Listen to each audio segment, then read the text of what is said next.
Hey guys, I have a very exciting product for review today. This is the Sennheiser Momentum in-ears. These are $99 earphones in the United States and it's available for 6,500 rupees in India.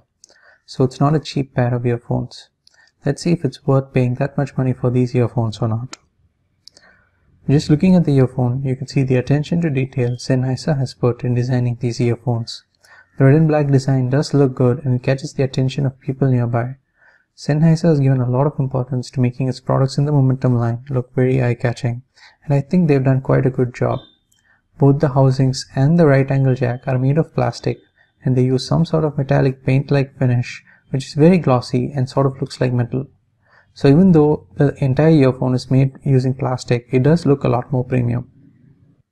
The housings themselves are quite large and the cables would be touching your ears if it weren't for the innovative cable guides added by Sennheiser. They might look a bit weird at first, but I think they do a good job of keeping cables far away from your ear, which otherwise might be irritating for some people. Speaking about the cables, you can see the attention to detail continues with the dual colored cables and the shiny adjustable cable splitter. I did find that the cables were pretty good. They are sort of semi-flat design and they don't get tangled easily, which is a very nice touch. I also want to mention that they do come in a pretty nice looking and robust carry case. However, I was disappointed with the accessories provided, which is basically just an extra pair of smaller ear tips.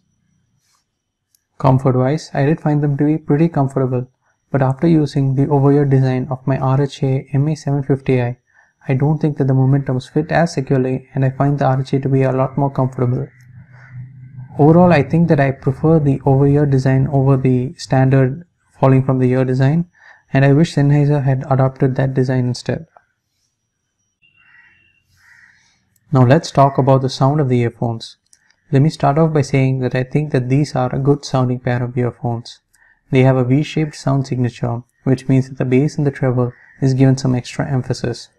As a result, the music sounds very lively and energetic. They also push out a lot of details in the music and I find that I'm able to hear things I've never heard before. The mids are slightly recessed, but you tend to notice that only when you compare them to other earphones. The most problematic part of the sound, I think, is the treble. Like I said, the treble does make music more lively, but the trade-off is that on some tracks it tends to sound a little harsh. The S notes and the cymbals sound more pronounced and people who are sensitive to treble will definitely find it annoying. However, this can be equalized easily. Moving on to the bass, I find that this is quite a bassy headphone. The bass hits hard and tight and extends to the very low frequencies. It also doesn't interfere with the other frequencies much.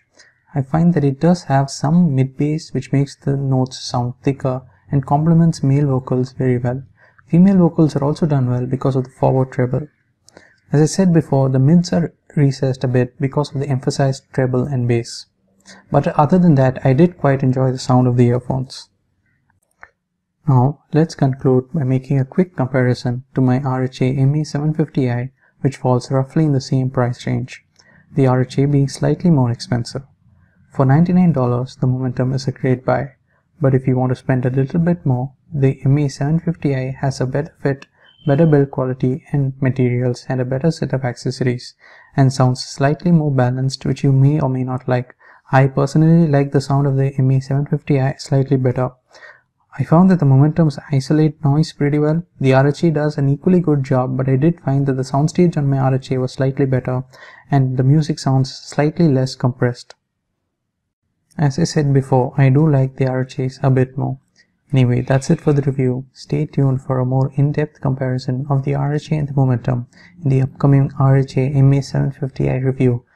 And have a nice day, people. Thank you.